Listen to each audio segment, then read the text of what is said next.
J'ai grandi à Royal Oak, Michigan, un endroit où je pensais ne jamais revenir. Après le lycée, je suis parti pour poursuivre mes rêves de devenir un historien célèbre, impatient de fuir la vie tranquille. J'ai passé des années à courir après le succès académique, passant de ville en ville, toujours à la recherche de la prochaine opportunité. En chemin, j'ai fait des choix qui m'ont coûté mon mariage et la stabilité que j'avais autrefois. Ces erreurs m'ont hanté, mais elles ont aussi façonné la personne que je suis aujourd'hui. Lorsque mes objectifs académiques ne se sont pas réalisés, je me suis retrouvé à un carrefour. Les rêves qui m'animaient autrefois semblaient lointains, et j'ai réalisé que j'avais perdu de vue ce qui comptait vraiment. Alors, je suis retourné à Royal Oak, espérant repartir de zéro. Enseigner l'histoire au collège communautaire local n'était pas la carrière prestigieuse que j'avais envisagée, mais cela m'a permis de renouer avec les choses simples de la vie que j'avais négligées. Je m'appelle Dana Woodruff Patterson, et à 45 ans, je suis de retour à Royal Oak, Michigan. C'est ma troisième tentative pour reconstruire ma vie, laissant derrière moi les erreurs de mon passé. Aujourd'hui, je suis professeur d'histoire au collège local, un rôle que j'aurais autrefois dédaigné, convaincu que j'étais destiné à plus. Je croyais autrefois que j'étais destiné à révolutionner l'histoire, mais cette vision n'était pas la mienne, c'était quelque chose que d'autres m'ont imposé, m'éloignant de la bonne vie que j'avais autrefois.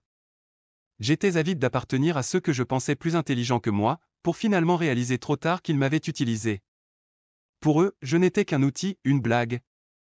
Après 6 ans, je suis revenu chez moi pour essayer de tourner la page. Avant d'aller plus loin, permettez-moi de me décrire.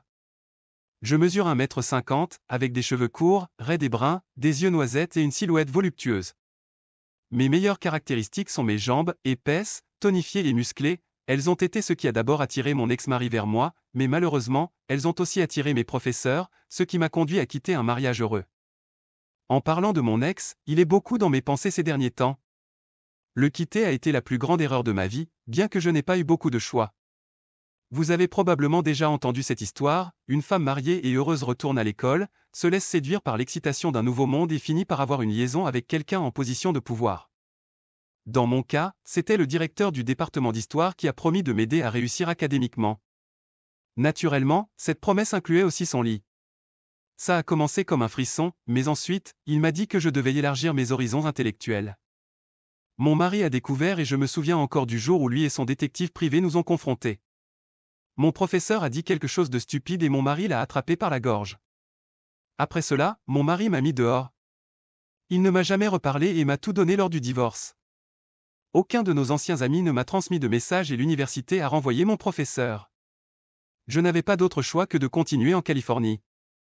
Mon professeur a commencé à me passer à ses collègues, toujours sous le prétexte d'avancement professionnel. C'est devenu la norme, et au bout d'un moment, je me sentais plus comme sa possession qu'une historienne. Je voyais d'autres historiens progresser grâce à leur travail acharné tandis que, pendant que je me faisais utiliser. Quand j'ai réalisé qu'il n'y avait ni tendresse ni attention dans la relation, il était trop tard. Il n'avait aucune intention de m'épouser, me disant que je n'étais pas le genre de femme que les hommes épousent. Personne ne s'était jamais vraiment soucié de moi, et je me suis retrouvé à me sentir vide. Le point de rupture est survenu après que je sois sorti de la douche, après avoir diverti l'une des amies de 70 ans du professeur. Je les ai entendus parler de moi, disant que je n'étais pas à leur niveau intellectuel. Selon eux, je n'étais même pas assez intelligente pour enseigner l'histoire au lycée, encore moins au collège. J'ai beaucoup pleuré après cela et j'ai dû faire des choix difficiles.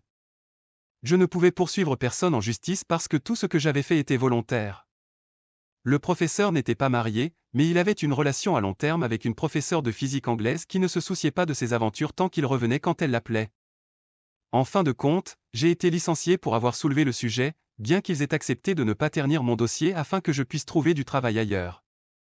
Ainsi, je suis retourné à Royal Oak. Le collège communautaire ici est agréable.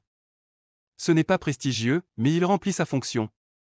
Mes cours commencent dans 3 jours, alors vendredi après-midi, j'ai fait du vélo autour du campus pour me familiariser avec les lieux. En passant devant un café en plein air, j'ai remarqué 2 Mustang GTS arrêtés à un feu, apparemment en train de faire la course. L'une était un cabriolet rouge avec des garnitures noires, l'autre un coupé noir avec des garnitures rouges. Les conducteurs, une jeune femme frappante et une autre personne, sont sortis en même temps.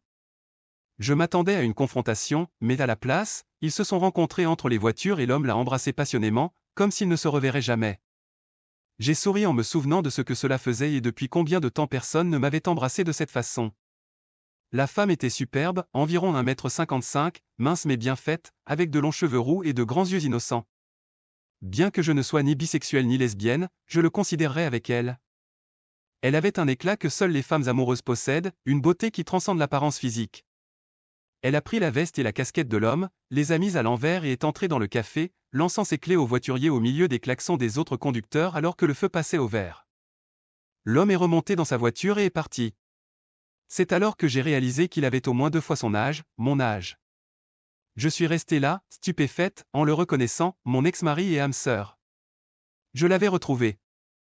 Que se passe-t-il entre lui et cette fille? Je m'appelle Dan Patterson. Il y a 6 ans, j'ai découvert que ma femme Dana me trompait. Nous avions une vie merveilleuse et je pensais que notre mariage était solide.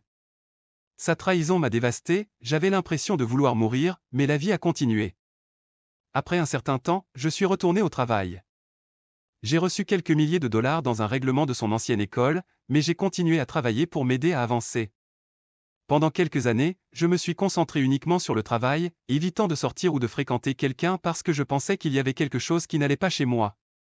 Il semblait que mon amour ne suffisait pas pour Dana, et elle avait trouvé d'autres hommes qui étaient meilleurs que moi. Finalement, j'ai réalisé que l'industrie manufacturière au Michigan était en difficulté, alors j'ai décidé de retourner à l'école et de décrocher un diplôme. Au fond de moi, je croyais que si j'avais été plus intelligent, Dana ne m'aurait peut-être pas quitté. J'ai choisi la gestion des affaires, mais j'étais terrifié. Des doutes m'envahissaient, et si je n'étais pas assez intelligent ou trop vieux pour m'intégrer? Mais je me suis inscrit malgré tout. Les premiers semestres ont filé et j'ai obtenu des A dans toutes mes matières. Mon GPA de 4,0 m'a fait réaliser que peut-être je n'étais pas si stupide après tout. Je ne fréquentais toujours personne, surtout pas quelqu'un au lycée, car j'avais plus ou moins l'âge des enseignants. Commencer quelque chose avec un membre du corps professoral ne valait pas la peine d'être tenté, et sortir avec une jeune étudiante me semblait mal. Puis j'ai rencontré Alex en cours de trigonométrie, sans même m'en rendre compte, ma vie a pris un nouveau tournant.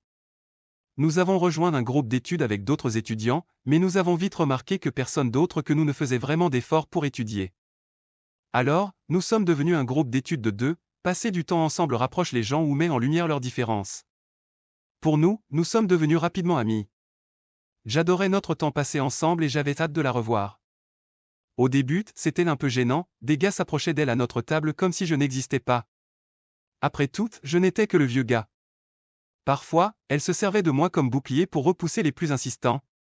C'est ainsi que notre première dispute a commencé. Je lui ai dit que ce n'était pas juste de se servir de moi pour éviter ses problèmes sociaux, qu'elle devait s'en occuper elle-même. En y repensant, j'étais probablement juste jaloux. Quoi qu'il en soit, elle a pris ses livres et a quitté la bibliothèque. Après cela, je ne voyais Alex qu'en classe. Nous ne parlions plus ni ne nous asseyions ensemble. Je remarquais souvent qu'elle me regardait, mais je ne la regardais jamais en retour. Elle a rejoint un autre groupe d'études et bien que j'avais des propositions grâce à mes bonnes notes, mais je préférais étudier seul. Pendant 2 semaines, nous nous sommes évités, et cela aurait pu continuer ainsi si le destin n'était pas intervenu.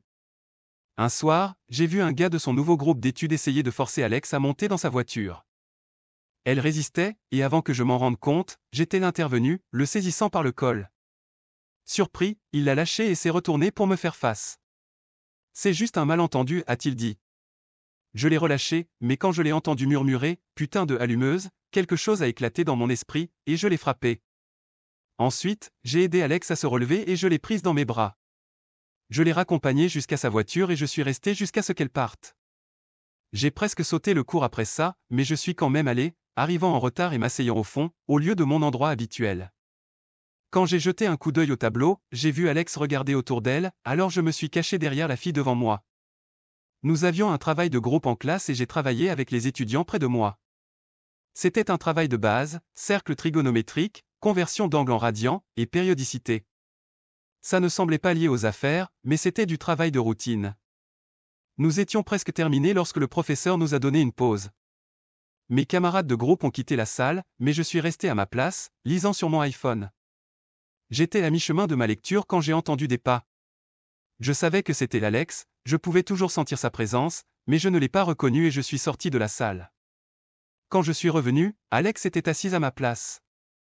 Les filles avec qui je travaillais n'avaient pas l'air de s'en soucier, et un autre gars de notre groupe a mentionné qu'Alex voulait se joindre à nous puisqu'elle travaillait seule et avait remarqué que nous étions amis. J'ai dit, pas de problème, j'ai pris mes livres et je suis allé travailler seul dans une autre rangée. J'ai trouvé notre erreur, corrigé mes réponses et remis mon travail en me listant comme le seul membre du groupe. L'instructrice n'a pas trouvé cela amusant, mais quand j'ai expliqué que c'était un problème de dynamique de groupe, elle s'est adoucie. Après le cours, Alex m'attendait dehors. Elle avait ses grands yeux bleus qui pouvaient attirer n'importe qui, et elle a dit, il faut qu'on parle. J'ai répondu, non, on n'a pas besoin de parler en assortissant son ton. Si, il faut qu'on parle, a-t-elle insisté. Pourquoi, ai-je demandé. Elle semblait prise de court et ne savait pas comment répondre. En m'éloignant, je pensais pouvoir l'éviter jusqu'au prochain cours et que les choses finiraient par s'effacer, mais elle m'a appelé, et sans réfléchir, j'ai répondu. Salut, ai-je dit. Où habites-tu? Je ne veux pas parler au téléphone, a-t-elle répliqué. Pourquoi pas, ai-je demandé.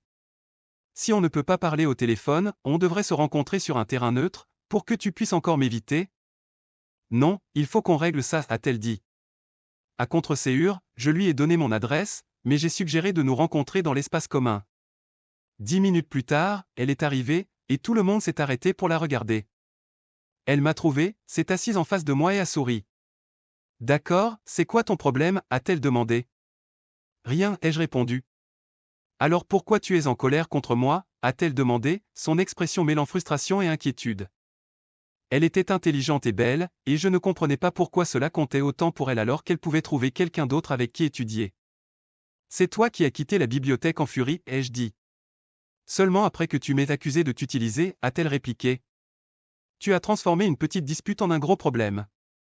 Le lendemain, j'ai essayé d'attirer ton attention en classe, mais tu ne m'as même pas regardé. J'ai rejoint un autre groupe d'études en pensant que tu viendrais me parler ou me disputer, mais tu ne l'as pas fait. C'était comme si tu t'en fichais, et puis ce type m'a attrapé. Je suis désolé, ai-je dit en l'interrompant. Le mot te va bien, a-t-elle souri. Sais-tu combien de personnes ont vu ce gars essayer de me faire monter dans sa voiture et ont simplement continué à marcher? Pas toi, pourtant. C'est à ce moment-là que j'ai su que tu te souciais encore de moi, et j'avais hâte d'aller en cours. J'espérais que tu m'appellerais, mais tu ne l'as pas fait, alors je suis arrivé 1 heure plus tôt aujourd'hui en espérant qu'on parle, elle me regardait avec une intensité qui me mettait mal à l'aise. Et tu n'es pas venu. Chaque fois que la porte s'ouvrait, je pensais que c'était toi, a-t-elle dit. Puis, quand tu es enfin arrivé, tu ne m'as même pas regardé. Je savais que tu étais encore en colère. Je ne suis pas en colère, ai-je insisté, tu es juste idiote. Elle a souri. Je n'allais plus supporter ça, alors j'ai rejoint ton groupe et j'ai attendu que tu viennes, elle s'est rapprochée, et j'ai pu sentir son parfum. J'ai commencé à me sentir nerveux, mais elle a continué à parler. Tu as quitté le groupe et tu as travaillé avec quelqu'un d'autre. Ces 2 filles nerds ont été méchantes avec moi après ton départ, a-t-elle dit. Quoi qu'il en soit, c'est là où nous en sommes maintenant. Et où est-ce, ai-je demandé. Là où nous discutons de nos problèmes et essayons de les résoudre, a-t-elle répondu. Alors, qu'est-ce que tu veux accomplir ici, ai-je demandé. Tu n'écoutes pas, a-t-elle dit, irritée. Je veux que nous redevenions normaux. Défini, normal, ai-je dit.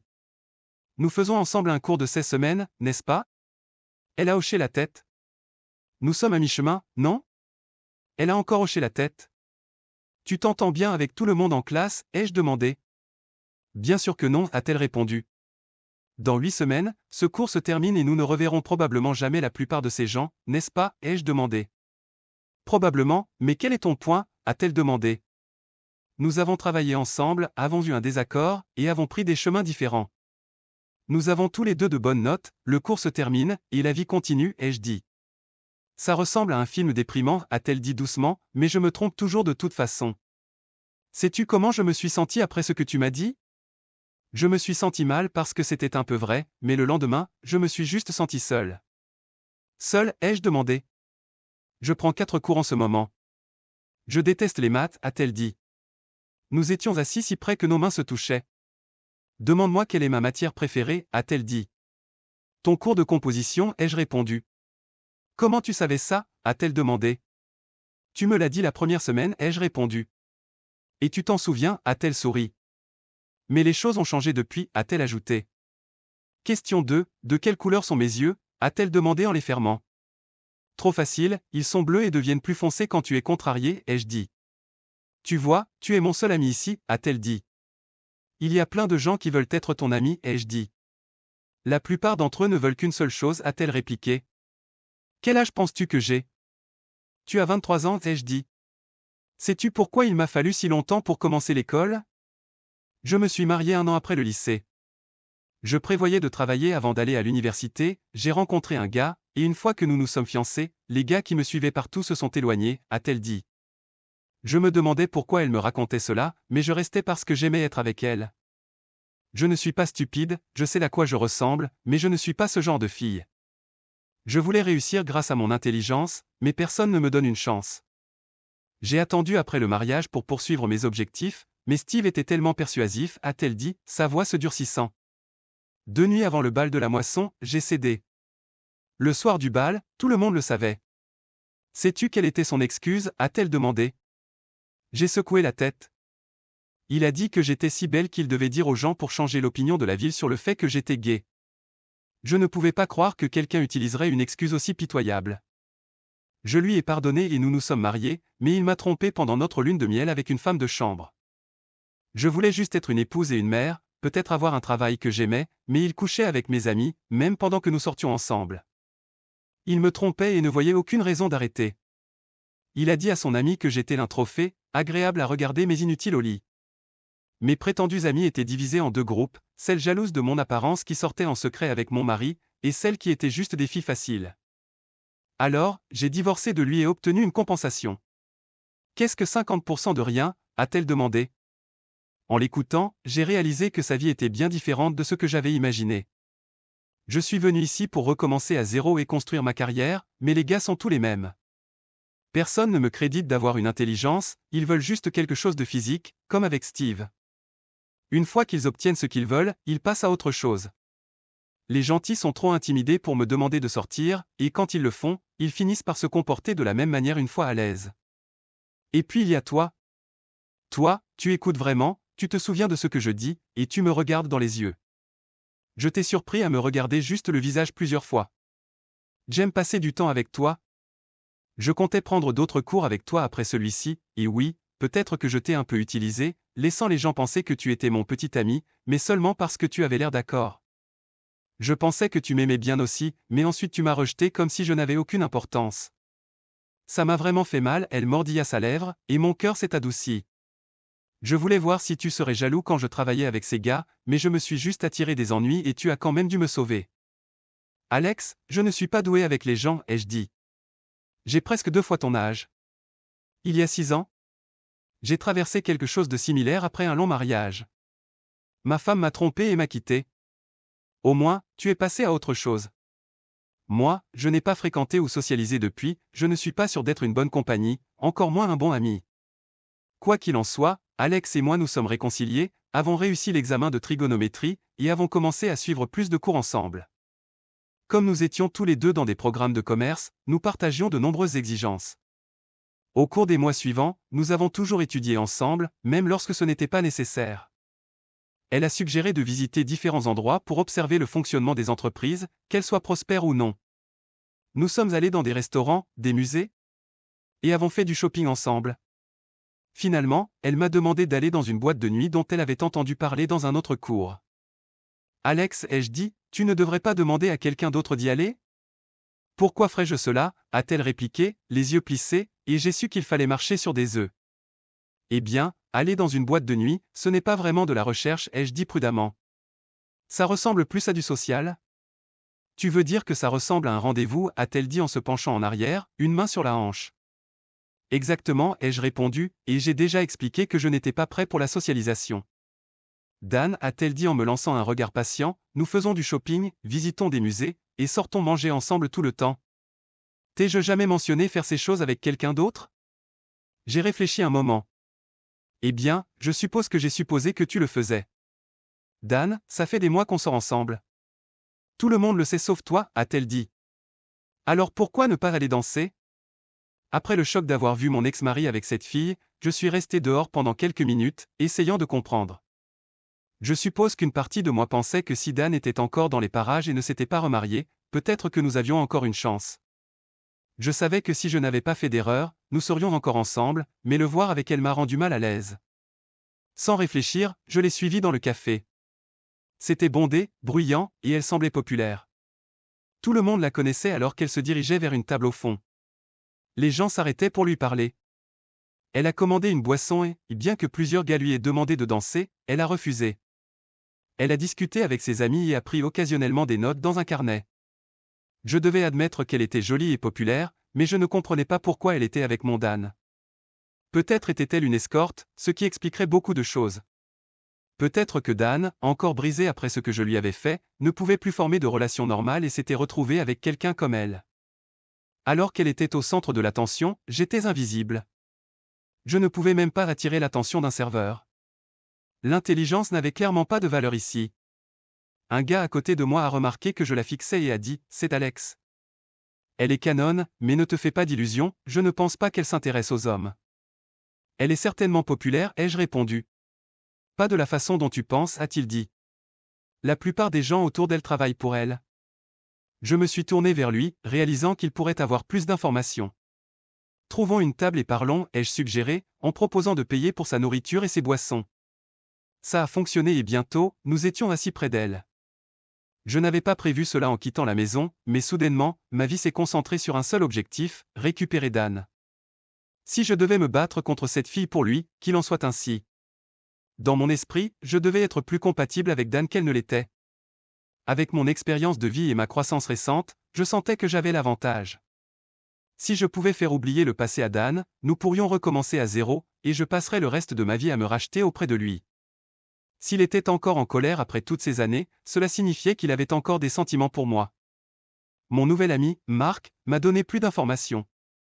Elle s'appelle Alexandra, mais tout le monde l'appelle Alex. Elle a environ 25 ans, mais avec un corps comme ça, personne ne se soucie de son âge. Son commentaire sur le fait que 25 ans était vieux m'a presque fait m'étouffer. Elle n'est plus sur le marché, a-t-il continué. Regarde là-bas. J'ai observé des gars s'approcher de sa table, mais elle les a tous repoussés. Les gars à sa table se tenaient de manière protectrice. Elle est fidèle à un seul gars, a dit Marc, mais tout le monde la poursuit parce qu'ils veulent travailler pour elle. Qu'est-ce qu'ils font, ai-je demandé. Elle et son mec sont en études de commerce.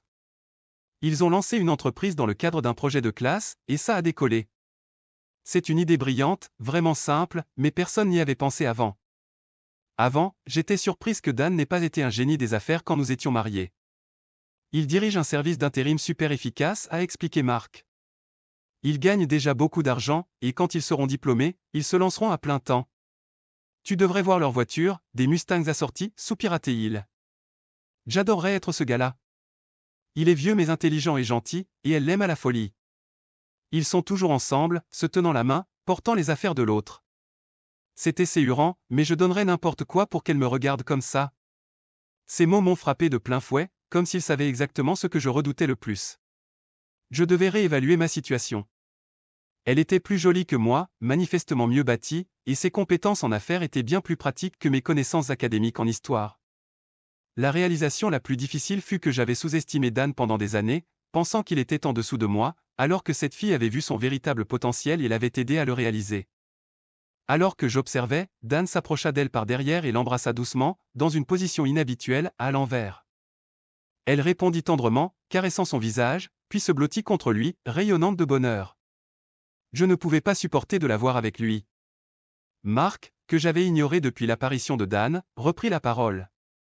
Je te l'avais dit, c'est un peu écœurant, mais ils sont mignons si tu aimes ce genre de contes de fées. Ils ressemblent à un vieux couple ennuyeux, pas de fêtes sauvages, juste des trucs ensemble. Elle a toute leur vie planifiée, et lui, il se contente de suivre. Il suit sans rien dire, ai-je demandé. Il haussa les épaules. Peu importe. Je sortais avec l'une de leurs employées, et elle m'a dit leur plan, finir l'école, développer leur entreprise, acheter un plus grand endroit, se marier et avoir des enfants, dit-il comme si c'était la chose la plus ridicule qu'il ait jamais entendue.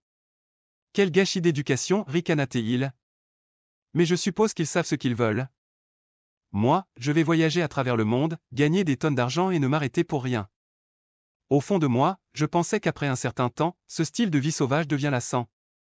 On commence à se sentir comme un objet, pas une personne, et on réalise qu'on ne compte pour personne.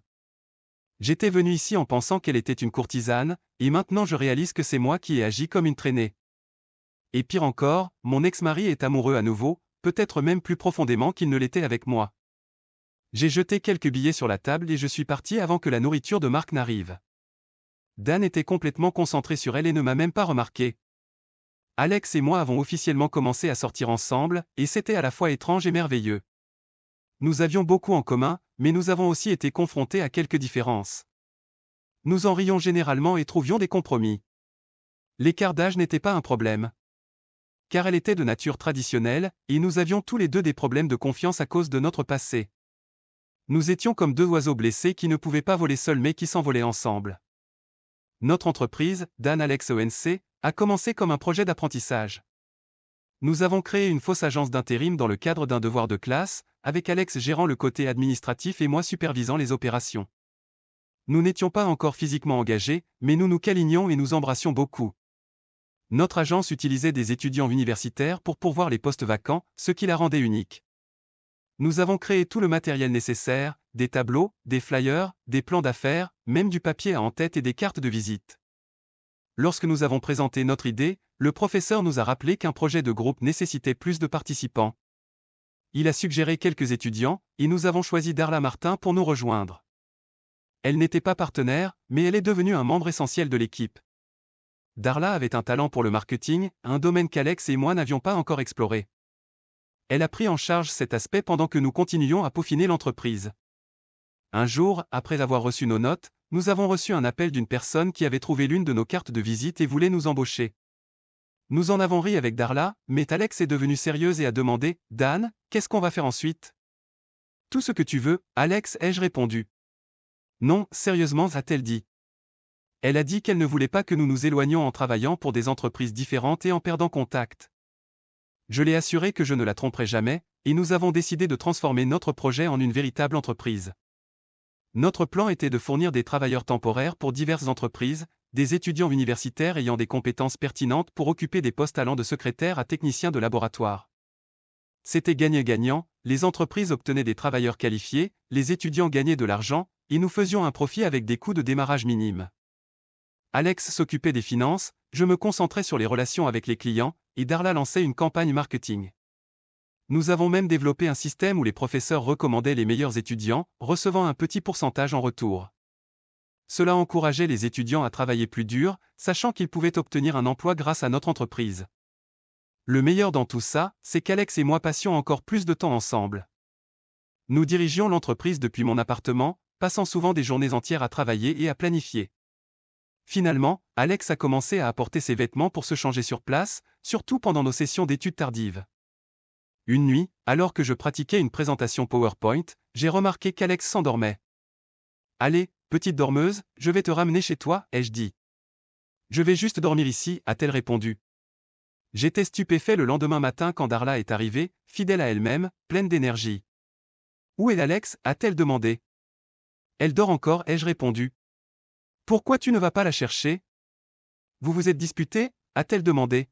« Je n'ai pas besoin de la chercher, ai-je dit. » Darla a levé un sourcil mais est restée silencieuse. « C'est comme ça que les rumeurs commencent, ai-je ajouté. » Elle a dormi dans le lit, et j'ai pris le canapé. « Sérieusement, tu es vraiment aveugle pour quelqu'un de plus vieux et supposément plus sage. Une femme qui t'aime passe la nuit chez toi, et tu n'es même pas resté avec elle, a-t-elle dit, clairement en train de suggérer quelque chose à quoi je n'avais pas pensé. Peut-être qu'elle voulait juste tester si je pouvais lui faire confiance, ai-je répondu. Juste à ce moment-là, Alex est sorti de la chambre, encore endormi, et s'est dirigé vers la douche. Darla, toujours incrédule, a dit « Je n'arrive pas à croire que vous deux, vous n'êtes pas, enfin, tu sais. » Ça devient sérieux, tout le monde dans son dortoir va le remarquer. Remarquer quoi ? A demandé Alex en se séchant les cheveux et en me tendant une brosse. Que tu n'es pas rentré chez toi la nuit dernière, a répondu Darla. Je suis chez moi, ou je le serais si quelqu'un me le demandait, a dit Alex. Est-ce que quelqu'un t'a demandé quoi que ce soit, ai-je demandé. Tu es vraiment obtus, a dit Darla. Ainsi, Alex a emménagé avec moi. Nous n'étions toujours pas engagés physiquement, mais j'étais ravi. Après la première nuit, elle m'a dit que je pouvais dormir dans le lit avec elle, à condition de garder mes mains pour moi. Je suis resté sur le canapé, ne voulant rien risquer. La nuit suivante, elle m'a tiré sur le lit et a simplement dit « S'il te plaît, reste ». Le lendemain matin, nous nous sommes réveillés ensemble, sauvés par le coup habituel de Darla à la porte. Et les gars, vous avez vérifié notre bébé, bilan bancaire, d'entreprise récemment ? Nous faisons du bon travail.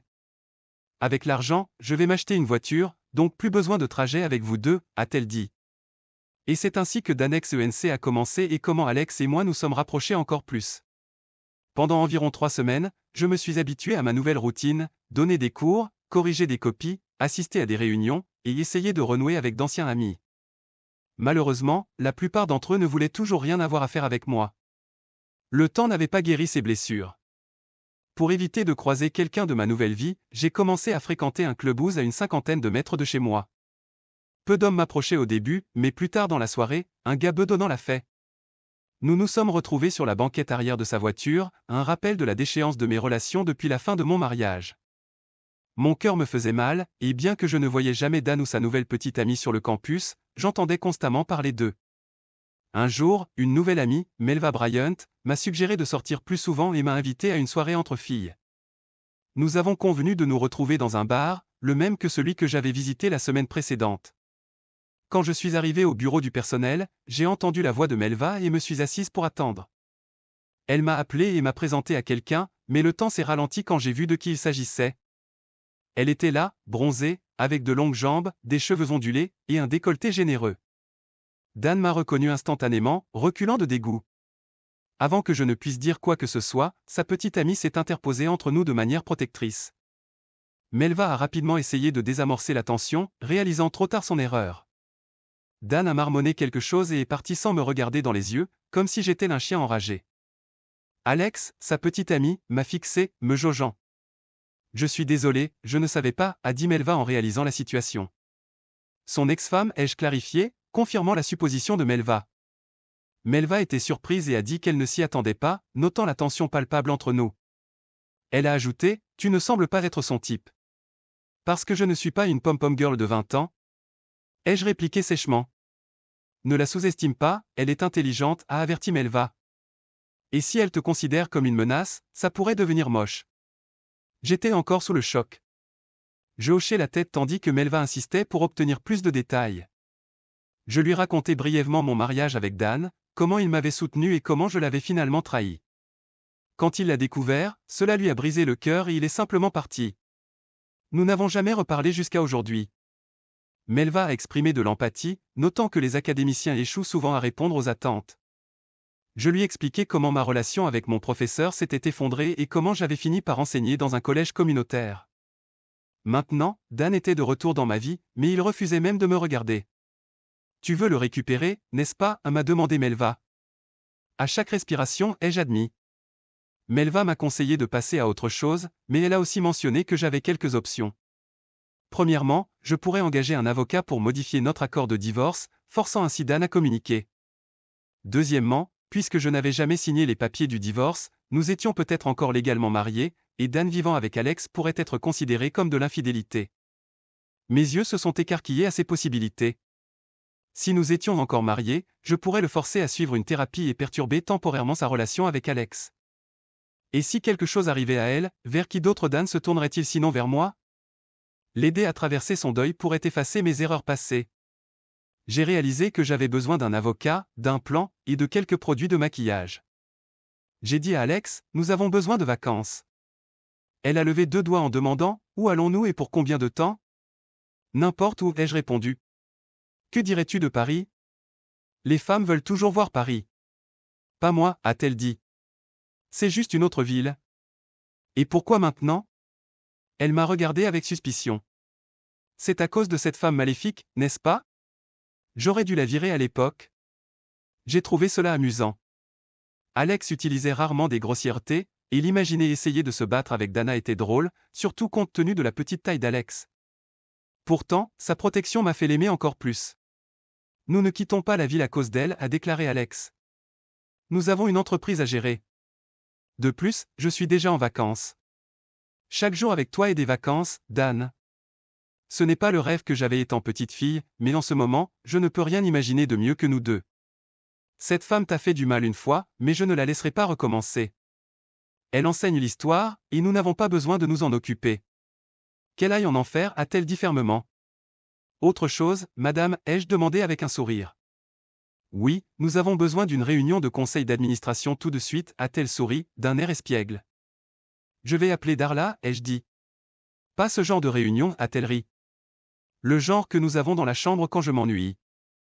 Elle a bondi vers la porte, et je l'ai poursuivie, oubliant mes soucis. Pourquoi étais-je inquiet? J'étais amoureux de la plus belle fille du monde.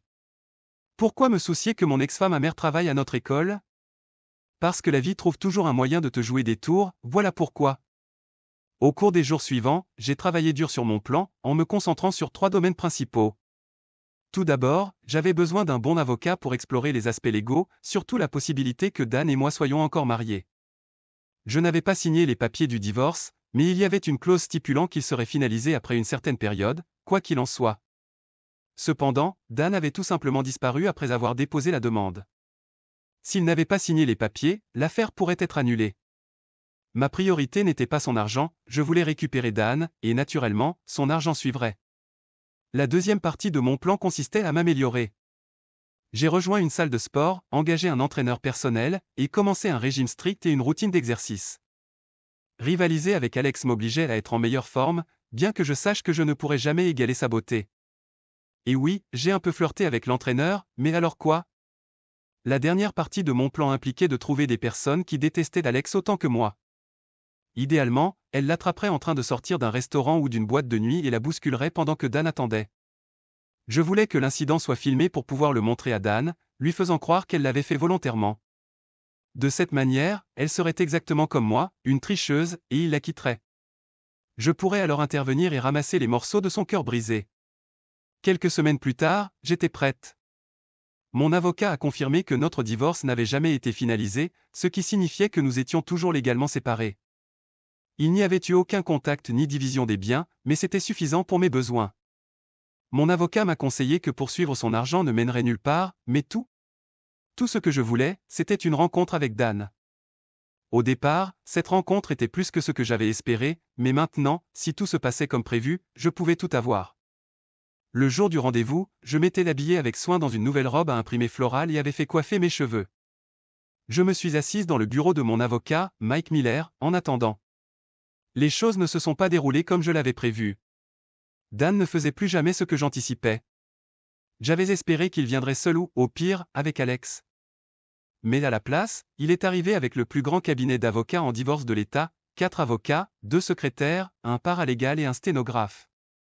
Après que l'équipe juridique soit entrée, Dan est entré en tenant la main d'Alex. Cette fois, j'ai eu une bonne vue d'elle. Elle était naturellement magnifique, sans maquillage ni chirurgie. Ça allait être difficile. Elle avait aussi un regard féroce qui m'a fait comprendre qu'elle était plus redoutable que je ne l'avais pensé au départ. Elle portait une robe noire conservatrice, rendant ma tenue moins sérieuse, et elle ne lâchait jamais la main de Dan. Puis je l'ai vue, la plus grosse bague de fiançailles en saphir que j'avais jamais vue, entourée de diamants. Il n'était pas question que je la laisse épouser Dan. Mon avocat a fait sa déclaration, mais il est vite apparu que nous n'aurions pas de procès. L'équipe juridique de Dan l'a écrasé, et à la fin, il était pratiquement en train de leur servir du café. Cependant, il a réussi à obtenir un point clé, j'avais besoin d'une rencontre en face à face avec Dan pour signer les papiers. C'était mon véritable objectif depuis le début. L'avocat a expliqué que je me sentais coupable de la façon dont notre mariage s'était terminé et qu'après avoir suivi une thérapie, je voulais aider Dan à tourner la page. Son équipe juridique a trouvé cela raisonnable, et Dan a hoché la tête en silence. Les avocats ont commencé à quitter la salle pour nous laisser de l'intimité. 10 minutes, ai-je dit froidement. Tu fais ton discours et c'est fini. Je reste, a dit Alex en se levant, les yeux fixés sur Dana comme une lionne prête à se battre. C'est bien, a menti Dana. J'espérais que tu resterais. Alex et moi étions toutes deux surprises par sa réponse. J'avais voulu être seul avec Dan, mais je m'étais préparé à la présence d'Alex. Dana, je veux m'excuser sincèrement pour la façon dont je t'ai traité et pour la façon dont notre mariage s'est terminé. C'était entièrement de ma faute. Tu ne le méritais pas et tu méritais mieux, a dit Dana en se tournant vers Alex. Alex, à ton âge, tu ne réalises peut-être pas encore que jongler entre une carrière et une vie de famille est difficile pour une femme. J'ai poursuivi le succès académique et sacrifié tout ce qui était important, mais je n'ai rien gagné en retour. Les personnes en qui j'avais confiance ont profité de moi et, au moment où j'ai compris ce que j'avais perdu, il était trop tard. Elle m'a regardé et a continué, je me souviens encore de la douleur dans tes yeux, Dan, quand tu as découvert la vérité. Cela m'a troublé, mais pas assez pour m'arrêter. Si je pouvais recommencer, je viendrais te demander de l'aide, car je sais que tu aurais essayé de me sauver. Je suis contente que tu aies trouvé quelqu'un pour t'aider à aller de l'avant, et j'espère que votre vie ensemble sera encore meilleure que la nôtre. Elle soupira. J'ai été choquée quand je vous ai vus tous les deux dans le bureau de Melva. Je n'avais aucune idée que tu étais ici, Dan, ou que tu sortais avec quelqu'un. Nos anciens amis ne me parlent plus, donc je ne savais pas où tu étais. J'espère que mes excuses apaisent la tension, et peut-être qu'avec le temps, nous pourrons être amis. Elle se tourna à nouveau vers Alex. Alex, si je t'ai blessé ce jour-là, je suis désolée. C'est difficile de voir l'homme que tu aimais heureux avec quelqu'un d'autre. Vous semblez tous les deux parfaitement heureux, et c'est tout ce que je peux dire. S'il te plaît, pardonne-moi. Je pouvais dire que j'avais un certain succès. Le visage d'Alex s'adoucissait d'un peu, et elle ne semblait plus prête à ronger ses ongles, mais Dan était toujours aussi en colère, visiblement insensible à tout ce que j'avais dit. Ils se sont tous les deux levés, m'ont salué de la tête, et se sont dirigés vers la porte. Alex a jeté un dernier regard en arrière avec un sourire triste, me laissant désirer pouvoir lire dans ses pensées, mais Dan ne m'a même pas regardé. Je ne comprenais pas. S'il me détestait autant, cela ne signifiait-il pas qu'il avait encore des sentiments pour moi? Et s'il avait encore des sentiments, pourquoi était-il avec quelqu'un comme elle? Après avoir quitté le bureau de Dana, Alex était inhabituellement silencieuse, clairement en train de tout analyser. Enfin, elle a demandé, Dan, penses-tu qu'elle était vraiment sincère dans ses excuses? Je regardais Alex puis retournai mon regard sur la route. Je ne sais pas, Alex. Peut-être qu'elle est sincère, peut-être qu'elle ne l'est pas, mais ça ne change rien pour nous. Elle soupira. Tu as raison, c'est juste difficile de croire que quelqu'un puisse changer autant. J'acquiesçai. Les gens peuvent changer, mais ça n'efface pas le passé.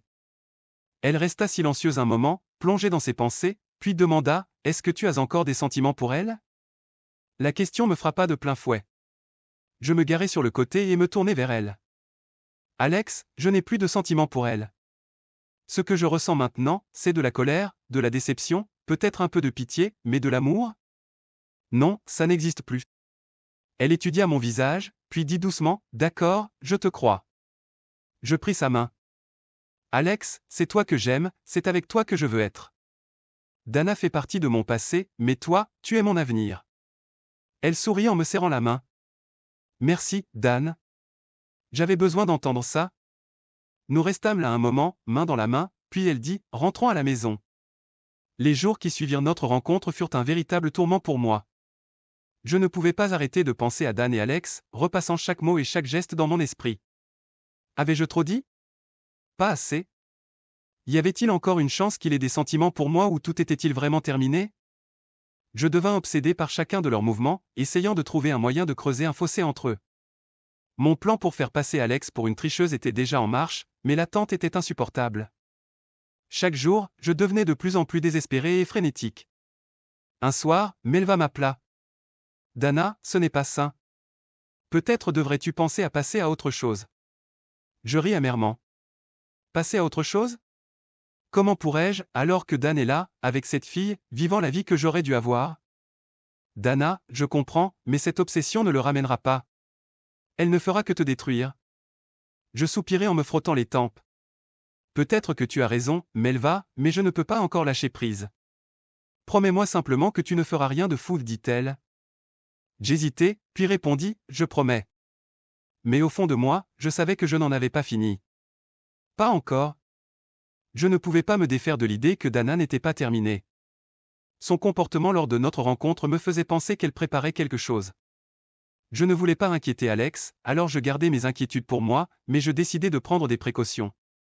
Je contactai un ami qui venait d'obtenir son diplôme en justice criminelle et lui expliquai la situation. Dana avait été vue avec un trafiquant notoire et faisait passer de l'argent par l'intermédiaire de Brian Austin, le même gars dont j'avais sauvé Alex lors de notre seule dispute. Mon ami Greg me dit que les preuves semblaient suspectes, mais insuffisantes pour ouvrir une enquête. Je restai donc avec Alex chaque nuit cette semaine-là. Mais le week-end venu, Alex devint impatiente. Dan, si tu m'aimes, emmène-moi quelque part, dit-elle. Je m'en fiche où, dîner, danser, voir un film, peu importe, mais sors-moi d'ici. Malgré mes inquiétudes, je ne pouvais pas dire non à Alex. De plus, elle voulait aller dans des endroits publics, ce qui semblait sûr. Nous avons même invité Darla pour qu'elle soit une paire d'yeux supplémentaire. Nous avons décidé d'aller au café, un de nos endroits préférés. C'était assez animé pour que rien de louche ne se produise. Malgré cela, j'avais embauché quelques gars qui travaillaient occasionnellement pour nous afin de surveiller les lieux. Ils pensaient que c'était exagéré, mais ils ont pris l'argent. Dès que nous sommes entrés et que nous nous sommes dirigés vers notre table préférée au fond, j'ai eu un mauvais pressentiment. J'ai remarqué Brian et quelques autres types qu'Alex avait rejetés, assis là avec un air mécontent, mais je n'étais pas trop inquiet, car nos gars étaient là aussi, et nous étions en nombre. Le vrai choc est survenu lorsque nous sommes arrivés à notre table et que nous avons vu quelqu'un assis là. Ce n'était pas que la table était occupée, c'était par qui elle était occupée. Elle avait une nouvelle coupe de cheveux, des cheveux teints, et portait une robe coûteuse. Je me demandais ce qu'elle mijotait. Lorsqu'elle nous vit, elle nous fit signe de venir. J'essayais de l'ignorer et de chercher une autre table, mais Alex me donna un coup de coude, me prit par le bras et nous guida vers elle. « Et Dana, on peut se joindre à toi ?» demanda Alex joyeuse et sans méfiance. Tout s'est passé ce vendredi soir. Brian, quelques-uns de ses amis et moi avions traîné au café toute la semaine en attendant que Dan et Alex arrivent. Ils ont mis plus de temps que prévu, mais je n'allais pas rater cette opportunité. Le plan était simple, drogue Alex avec le cocktail spécial que nous avions préparé, faire en sorte que Brian et ses gars la fassent sortir par la porte arrière, puis l'emmener à l'emplacement suivant où 10 autres gars attendaient. Ironiquement, lorsque j'avais cherché des hommes qui n'aimaient pas Alex, je n'avais trouvé personne d'autre que Brian pour ce plan, alors nous avons recruté des gars qui l'appréciaient, pensant qu'ils voudraient se joindre à nous. Bientôt, d'autres hommes étaient impatients de participer, et nous avons dû les retenir. Brian, ses 2 amis, et les 10 gars chez moi formaient un total de 13, tout comme lors du dernier souper. Ce serait le dernier souper d'Alex avec Dan, bien qu'elle ne le sache pas encore. Après cela, soit elle romprait avec lui d'elle-même, soit quelqu'un lui montrerait le DVD, et il la quitterait, le cœur brisé. Si elle tenait vraiment à lui, elle ne voudrait pas que cela se produise. « Comment ça va, Alex ?» ai-je demandé avec un sourire. « Je vais super bien » répondit-elle joyeusement en se blottissant contre Dan. Elle commanda des boissons pour nous tous et me rapporta une autre bière. Dan ne buvait que du Pepsi, non ouvert. Ils se levèrent pour danser alors que le serveur apportait leur boisson. Il me fit un signe de tête, indiquant que le travail était fait. Je me penchai en arrière, prêt à profiter de leur dernière danse ensemble. Ce n'était pas vraiment une danse, juste Alex accroché à Dan, ce qui me dégoûtait. Tout le monde dans le café les regardait. Lorsqu'ils revinrent à la table, Alex sirota son cocktail rose avec un petit parapluie, tandis que Dan gardait les yeux sur moi. Ils retournèrent sur la piste de danse, me laissant avec une autre fille. Dan semble bien s'en sortir, dis-je en essayant de lancer la conversation. Tu veux dire depuis que tu lui as arraché le cœur et l'as laissé pour un vieux schnock, répondit-elle avec un sourire. J'étais choqué. Écoute, je suis la meilleure amie d'Alex, mais je ne suis pas comme elle, dit-elle. Alex peut sembler douce, mais elle est coriace. Si tu essaies de la déranger, elle et Dan, elle se battra, et si elle ne peut pas, je le ferai. Elle dit tout cela avec un sourire, faisant passer cela pour une simple discussion. Je n'eus pas le temps de répondre avant que Dan et Alex ne reviennent. Alex annonça qu'elle allait aux toilettes, et Darla se leva pour la suivre, bien qu'Alex semblait réticente. Finalement, Darla l'accompagna, me laissant seul avec Dan pour la première fois en presque 7 ans. Alors Daniel, je voulais juste te dire que tu as vraiment fait des progrès. Laisse tomber, m'interrompit Dan d'une voix glaciale. Il me regardait comme si j'étais quelque chose à écraser. Je réalisais que j'avais fait une erreur, mais il était trop tard. À ce moment-là, je sus que je ne pouvais pas gagner. La seule façon de les séparer serait que l'un demeure, mais si elle mourait, Dan ferait tout pour découvrir qui était responsable. Il n'y avait aucun moyen de le récupérer. Jamais.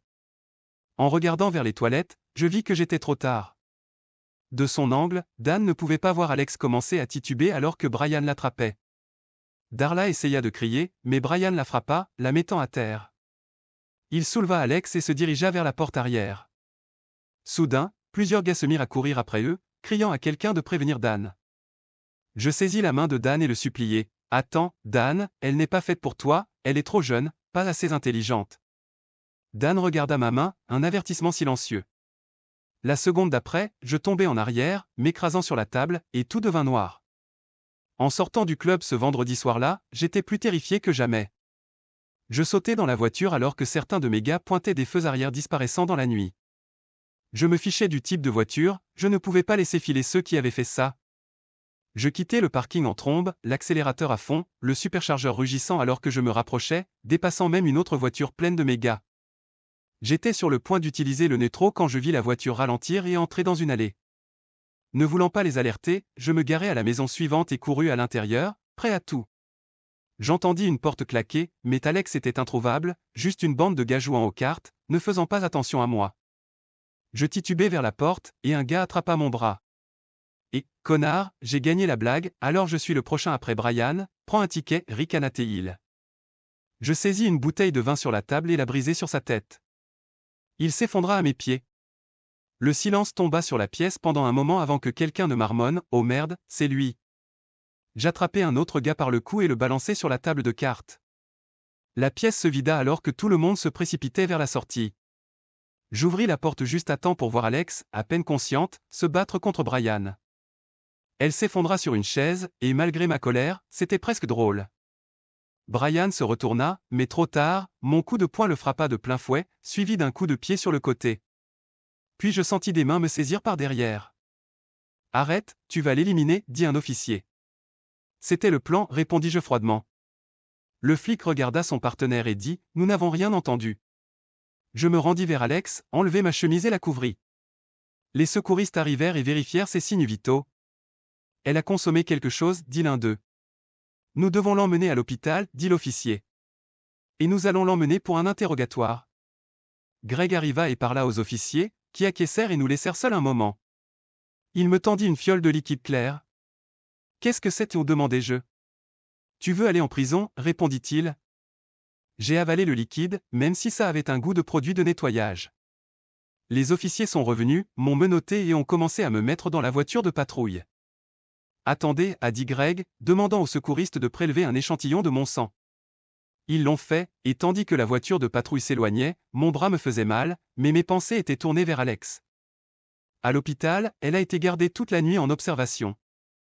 Je n'étais pas encore accusé, mais je risquais plusieurs chefs d'accusation, notamment pour agression et conduite imprudente. Darla m'a rendu visite plus tard, son œil gauche gonflé et fermé. « Est-ce que ça va ?» ai-je demandé. « Beaucoup mieux maintenant, » répondit-elle. « Voir cet idiot à l'hôpital après ce que tu lui as fait m'a fait me sentir beaucoup mieux. » Alex est bouleversée, dit-elle doucement. Elle ne comprend pas pourquoi tu n'es pas avec elle. Ils me retiennent pour interrogatoire, ai-je expliqué. Je vais lui dire, dit-elle. Que pense-t-elle, ai-je demandé.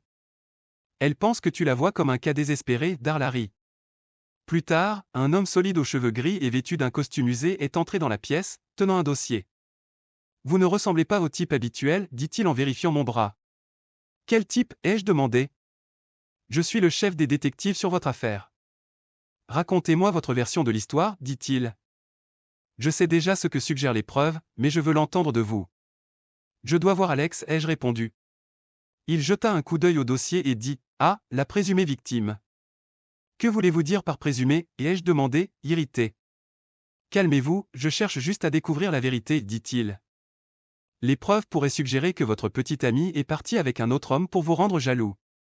Vous frappez votre ex-femme dans un accès de rage, la poursuivez, et attaquez plusieurs personnes dans une résidence privée.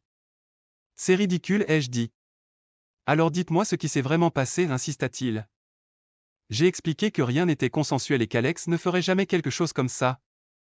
Je l'aimerai toujours, quoi qu'il arrive. C'est ce que j'avais besoin d'entendre, dit-il. Il ouvrit la porte, et là se tenaient Alex et Darla, l'air épuisé. Alex s'avança lentement et prit ma main. J'avais tellement peur, dit-elle. Tu savais que je viendrais te chercher, ai-je répondu en la serrant dans mes bras. Alex plaisanta à propos de son oncle JN qui ne m'aimait pas, mais elle savait que je ferais tout pour elle. Le détective JN m'a dit que je pouvais partir. Il s'avère qu'ils avaient suivi Dana et savaient qu'elle avait planifié toute l'affaire avec Brian. Tout ce que j'ai eu, c'était une amende pour excès de vitesse. 3 semaines plus tard, Alex et moi nous sommes mariés. Nous avons vendu Danex pour une fortune, et Alex est devenue mère au foyer après avoir découvert qu'elle était enceinte. Dana ne s'est jamais remise de l'incident. Quelques mois plus tard, je lui ai rendu visite dans un hôpital psychiatrique. Le médecin espérait que cela pourrait l'aider à progresser, mais quand je l'ai vue, elle ne se reconnaissait même plus. Elle croyait être Alex. Alex m'a rejoint et a clairement fait comprendre à Dana qu'elle m'avait perdu pour de bon. Nous sommes partis en riant et n'avons plus jamais vu ni entendu parler de Dana. Et voilà, l'histoire de Dana, Dan et Alex touche à sa fin. Après tant de manipulations, de trahisons et de révélations, chacun a trouvé sa place, mais à quel prix? Alex et Dan, désormais mariés, ont su bâtir une nouvelle vie ensemble, tandis que Dana a sombré dans l'oubli, incapable de se relever de ses erreurs passées. Mais que pensez-vous de la fin? Dana méritait-elle un sort aussi tragique? Et Alex, avec tout ce qu'elle a enduré, est-elle vraiment sortie victorieuse? Auriez-vous pris les mêmes décisions que Dan? Partagez vos réflexions dans les commentaires, nous serions ravis de connaître votre avis. Si cette histoire vous a captivé, n'oubliez pas de laisser un like, de la commenter et de la partager avec vos amis. Abonnez-vous pour ne pas manquer les prochaines histoires pleines de rebondissements et de dilemmes moraux. Pensez-vous que le passé peut vraiment être laissé derrière? Ou que, d'une manière ou d'une autre, il finit toujours par nous rattraper? Votre avis compte, alors dites-nous tout.